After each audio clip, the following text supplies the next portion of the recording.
Hello दोस्तों, मेरा नाम है नीरज। स्वागत है आपका ITI ट्रिक्स यूट्यूब चैनल पर। दोस्तों, आज की इस वीडियो में हम कोपा टेट के मोस्ट इम्पोर्टेंट क्वेश्चन देखने वाले हैं, जो कि मध्य प्रदेश में ITI की अनुदेशक भर्ती आई है उसके लिए इम्पोर्टेंट रहेंगे। दोस्तों, मध्य प्रदेश में ITI में अनुदेशक बनने की जो भर्ती आई है, जिसे ट्रेड ऑफिसर या TO बोलते हैं, उसके लिए जो कोपा टेट का सिलेबस है उससे हमने बहुत सारे क्वेश्चन इंपॉर्टेंट हैं जो आपके लिए निकाले हैं, जो कि बार बार आपके एग्ज़ाम में रिपीट हुए हैं। और पिछली बार जो एग्ज़ाम हुआ था कोपा टेट का TO का, उसमें भी यही क्वेश्चन पूछे गए थे। तो इस वीडियो में हम देखने वाले हैं कोपा टेट के मोस्ट इम्पोर्टेंट क्वेश्चन, जो कि बार बार एग्ज़ाम में रिपीट होते हैं। और ITI के अनुदेशक की जो भर्ती है मध्य प्रदेश में, उसमें भी यही क्वेश्चन पूछे जाएंगे। तो आप इस वीडियो को पूरा ज़रूर देखिएगा। और दोस्तों, अगर आपको इन क्वेश्चन का PDF चाहिए है तो डिस्क्रिप्शन में लिंक दी गया है, वहाँ से आप डायरेक्ट PDF को डाउनलोड कर सकते हैं और अपने सेल्फ स्टडी कर सकते हैं। और अगर आपके यह सारे क्वेश्चन पसंद आए तो प्लीज़ चैनल को ज़रूर सब्सक्राइब कर लेना। हम आगे आपके लिए इसी तरीके की वीडियो लाते रहेंगे कोपा टेट से संबंधित। तो चलिए शुरू करते हैं हमारी वीडियो। पहला क्वेश्चन है, वह क्रम कौन सा है जिसमें कंप्यूटर संचालित होता है? ए ऑप्शन है output input process, B option है इनपुट आउटपुट, सी ऑप्शन है इनपुट प्रोसेस और डी ऑप्शन में है इनपुट प्रोसेस आउटपुट। दोस्तों, यहाँ पर आपको बताना है कि कंप्यूटर जैसे संचालित होता है, मतलब पहले उसमें इनपुट होता है या प्रोसेस होता है, उसके बाद आउटपुट होता है। तो आपको बताना है कि इसमें से कौन सा कंप्यूटर का संचालित होने का क्रम है। तो दोस्तों, आप सभी जानते होंगे कि कंप्यूटर में हम सबसे पहले इनपुट देते हैं, उसके बाद उसमें कुछ प्रोसेस होती है, तभी जाकर हमारे लिए आउटपुट प्राप्त होता है। तो इसका डी ऑप्शन सही हो जाएगा। वह क्रम जिसमें कंप्यूटर संचालित होता है वह है इनपुट प्रोसेस आउटपुट। दूसरा क्वेश्चन है, कंप्यूटर की लाइट जलने के बाद उसे कार्यशील बनाने की प्रक्रिया को क्या कहा जाता है? ए ऑप्शन में है सिस्टम स्ट्रोक, बी ऑप्शन है एप्लीकेशन, सी ऑप्शन है बूटिंग, डी ऑप्शन है स्टार्टिंग। दोस्तों, हमारा आंसर जानने से पहले आप अपना आंसर ज़रूर कमेंट कर देना, ताकि हमें भी पता चल सके कि आपसे कितना क्वेश्चन आता है। दोस्तों, इन 25 प्रश्नों में से आप कितने प्रश्नों का सही आंसर दिया है यह भी कमेंट में कर देना, तो हमें पता चलेगा कि आपकी कितनी तैयारी है। तो उस हिसाब से आपको क्वेश्चन भेजकर हम आपकी पूरी एग्ज़ाम की तैयारी करवा देंगे। तो चलिए देखते हैं हमारे दूसरे क्वेश्चन का क्या आंसर होगा। कंप्यूटर की लाइट जाने के बाद उसे कार्यशील बनाने की जो प्रक्रिया होती है उसे बूटिंग कहते हैं। इसका सी ऑप्शन सही हो जाएगा। तीसरा क्वेश्चन है, जो यूज़र और कंप्यूटर के बीच एक इंटरमीडिएट के रूप में कार्य करता है उसे क्या कहते हैं? दोस्तों, कंप्यूटर और यूज़र के बीच जो माध्यम होता है, इंटरमीडिएट होता है, उसे हम ऑपरेटिंग सिस्टम कहते हैं। OS मतलब ऑपरेटिंग सिस्टम। इसका ए ऑप्शन सही हो जाएगा। चौथा क्वेश्चन है, HTML डॉक्यूमेंट में पहला टैग क्या है? दोस्तों, HTML टैग आपसे एग्जाम में पूछ लिए जाते हैं, तो आपको ज़रूर से ध्यान देना है। जितने भी इंपॉर्टेंट टैग थे वही हमने 150 क्वेश्चन में कंप्लीट करा दिए हैं। दोस्तों, HTML के टैग से संबंधित एक ना एक क्वेश्चन आपके एग्जाम में आ ही जाता है, तो यहाँ पर आपको इस प्रश्न को अच्छे से देखना है। HTML डॉक्यूमेंट में जो पहला टैग होता है वह होता है, ऐसे कॉमा लगे होते हैं 2, और उसमें लिखा होता है HTML। यह HTML का टैग होता है। तो सबसे पहले जो स्टार्ट करते हैं हम HTML का कोई भी डॉक्यूमेंट लिखना, तो उसमें सबसे पहले हमें लिखना होता है HTML, और इसे ऐसे कॉमा लगा के ब्रैकेट में लिख दिया जाता है। तो इसका बी ऑप्शन सही हो जाएगा।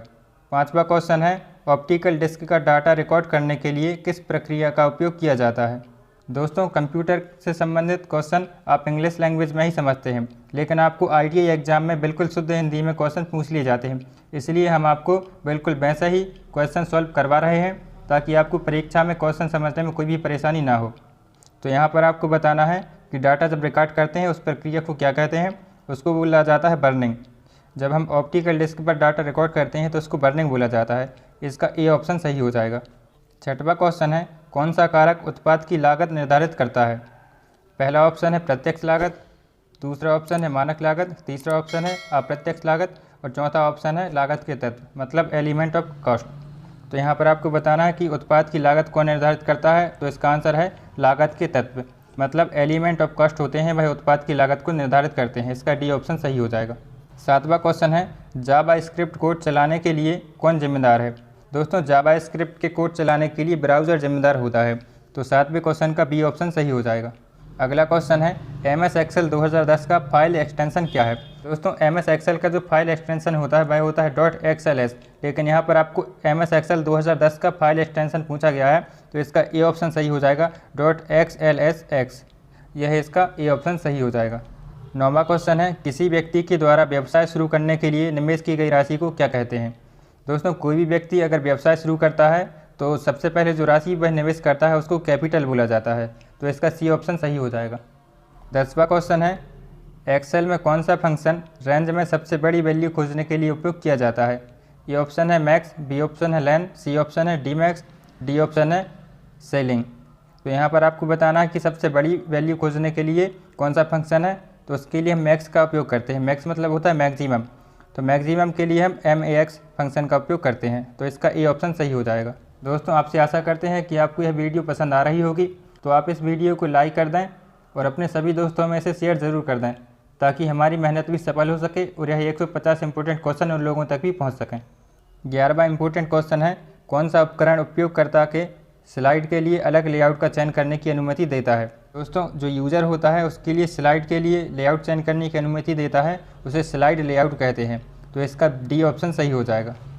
12वां क्वेश्चन है, कंप्यूटर द्वारा निष्पादित होने के लिए निर्देश लिखने की प्रक्रिया क्या है? तो जो हम कंप्यूटर में निष्पादित करने के लिए निर्देश लिखते हैं उसको प्रोग्रामिंग बोला जाता है। तो इसका ए ऑप्शन सही हो जाएगा। 13वां इंपॉर्टेंट क्वेश्चन है, फॉर लूप में कितने भाग होते हैं? दोस्तों जो फॉर लूप होता है उसमें 3 भाग होते हैं। तो इसका बी ऑप्शन सही हो जाएगा।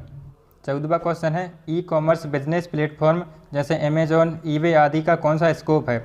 यहाँ पर आपको पूछा गया है कि इसका स्कोप कौन सा है। तो यह ग्लोबल लेवल पर कार्य करते हैं, मतलब हमारे देश में ही नहीं बाकी सभी देश में भी यह काम करते हैं, तो उसको ग्लोबल बोला जाता है। जो अपने देश में काम करते हैं उसे नेशनल बोला जाता है। तो हमारा जो इसका आंसर हो जाएगा वह हो जाएगा ए ऑप्शन ग्लोबल। जो अमेजॉन और ईबे हैं, यह जो बिजनेस प्लेटफॉर्म है यह ग्लोबल लेवल पर इनका स्कोप है। तो इसका ए ऑप्शन सही हो जाएगा। 15वां क्वेश्चन है, CPU की आंतरिक ऊर्जा आपूर्ति इकाई कौन सी है?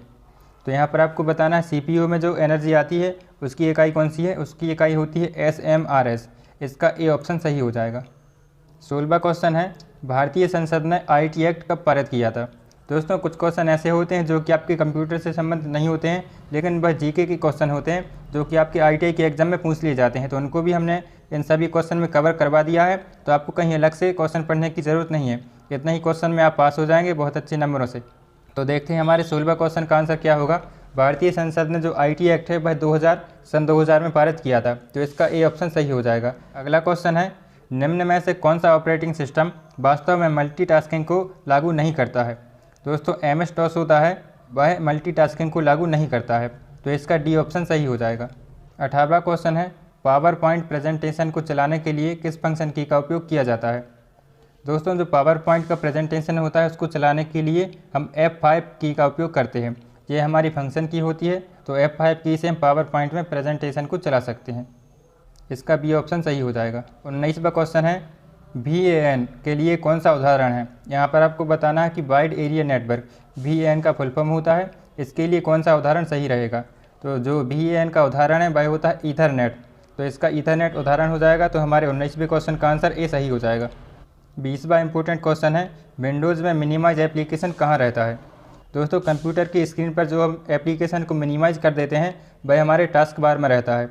तो बहुत ही आसान से क्वेश्चन आपको ITI के एग्ज़ाम में पूछे जाते हैं, तो आपको ज़्यादा चिंता करने की ज़रूरत नहीं है। अगर आप इतने क्वेश्चन पढ़ लेते हैं तो आप बहुत ही आसान तरीके से पास हो जाएंगे।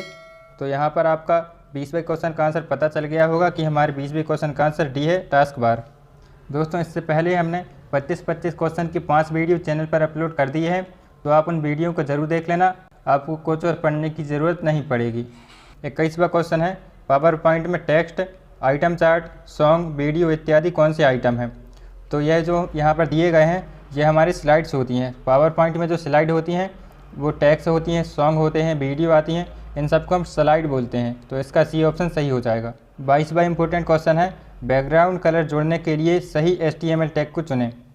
दोस्तों यहाँ पर आपको HTML का टैग पूछा गया है। एक टैग हमने पहले ही आपको बता दिया है कि HTML का जो शुरुआती टैग होता है वह HTML होता है और उसमें कॉमा लगे होते हैं दोस्तों इस क्वेश्चन का आंसर हम देखते हैं। HTML में बैकग्राउंड कलर जोड़ने के लिए हम बॉडी BG कलर बराबर येलो इस तरीके से हम लिख देते हैं, तो हमारा टैग बन जाता है। इससे हम बैकग्राउंड में येलो कलर जोड़ सकते हैं। अगर हमें दूसरा कलर जोड़ना है तो येलो की जगह हम पिंक, ब्लू, येलो कुछ भी लिख सकते हैं, वह हमारा कलर वहाँ पर बैकग्राउंड में आ जाएगा। 23वां क्वेश्चन है, ऑपरेटिंग सिस्टम का कार्य क्या होता है? दोस्तों बहुत ही आसान सवाल आपसे पूछा गया है, ऑपरेटिंग सिस्टम का कार्य क्या होता है? ए ऑप्शन में दिया गया है प्रोसेसिंग, बी ऑप्शन है कैलकुलेशन, सी ऑप्शन है ड्राइंग और डी ऑप्शन है प्रोसेस और मेमोरी मैनेजमेंट। तो ऑपरेटिंग सिस्टम का जो कार्य होता है वह प्रोसेसर होता है और मेमोरी को मैनेजमेंट करना होता है। तो इसका डी ऑप्शन सही हो जाएगा। Operating system. 24वां क्वेश्चन है, ई कॉमर्स में कौन सा मॉडल है यदि विक्रेता एक बिजनेस है और व्यक्ति उपभोक्ता है। दोस्तों यह क्वेश्चन थोड़ी सा मुश्किल आपको ज़रूर लगेगा, लेकिन आप इस तरीके के क्वेश्चन ज़्यादा समझने की आपको ज़रूरत नहीं है, क्योंकि आपके एग्ज़ाम के लिए बहुत ही कम समय बचा है। तो अगर आपके पास ज़्यादा वक्त है तो आप इसे अच्छे से समझ सकते हैं अपनी बुक से। और अभी के लिए आप इस क्वेश्चन को ऐसे ही रट लेना। ऐसे तरीके के जो भी क्वेश्चन होते हैं आप उनका आंसर ज़रूर से याद कर लेना कि इसका आंसर क्या होगा, तो वह आप एग्ज़ाम में डायरेक्ट लगा सकते हैं। आपको ज़्यादा दिमाग लगाने की यहाँ पर ज़रूरत नहीं है। तो यहाँ पर जो इसका आंसर हो जाएगा वह होगा बिजनेस टू कंज्यूमर। मतलब अगर विक्रेता एक बिजनेस है और व्यक्ति उपभोक्ता है तो इसका जो हमारा मॉडल बनेगा वह होगा बिजनेस टू कंज्यूमर। 25वां क्वेश्चन है, VBA में विजुअल बेसिक एडिटर खोलने के लिए किस शॉर्टकट की का उपयोग किया जाता है। दोस्तों शॉर्टकट की से संबंधित 1-2 क्वेश्चन आपके एग्जाम में पूछे जाते हैं और एक और इम्पोर्टेंट क्वेश्चन होता है फुल फॉर्म से संबंधित। तो वहाँ से आपको कम से कम 3-4 क्वेश्चन फुल फॉर्म वाले आपको ITI के एग्ज़ाम में मिल जाएंगे। तो भाई हमने आपको पहले ही कंप्लीट करवा दिए हैं। जितने भी क्वेश्चन हमने बताए थे उन्हें में आपके इम्पोर्टेंट जो शॉर्टकट हैं और इम्पोर्टेंट जो फुल फॉर्म है वह कवर हो चुके हैं। तो आपको और इसके अलावा फुल फॉर्म और शॉर्टकट की से संबंधित अलग से वीडियो हम आपको बता देंगे, तो आप चैनल को ज़रूर सब्सक्राइब कर लेना। आपको आगे आने वाली इंपॉर्टेंट वीडियो में यहाँ पर हम देखते हैं जो विजुअल बेसिक एडिटर खोलने के लिए जो शॉर्टकट की का उपयोग किया जाता है वह होता है Alt+F12। यह जो शॉर्टकट की होती है इसके विजुअल बेसिक एडिटर खोल सकते हैं। तो इसका 25वें क्वेश्चन का आंसर हमारा सही हो जाएगा। तो दोस्तों इस तरह हमारे सभी 150 प्रश्न कंप्लीट हो चुके हैं। अगर आपको वीडियो पसंद आई हो तो इसे लाइक कर देना और अपने दोस्तों में इसे शेयर ज़रूर कर देना। इन सभी 150 प्रश्नों का PDF अगर आपको चाहिए है तो आप अपना नंबर ज़रूर कमेंट कर देना, हम आपको PDF व्हाट्सएप पर सेंड कर देंगे और आपको ITI के कोपा टेट के व्हाट्सएप ग्रुप में भी ऐड कर देंगे।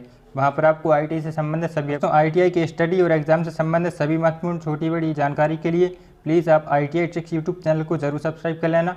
यहाँ पर आपको ITI से संबंधित सभी जानकारी मिलती रहती है और आपकी स्टडी से संबंधित बहुत ही इंपॉर्टेंट वीडियो हम आपको बनाकर लाते रहते हैं। तो प्लीज़ मिलते हैं अगली वीडियो पर। अपना बहुमूल्य समय देने के लिए आपका बहुत बहुत धन्यवाद।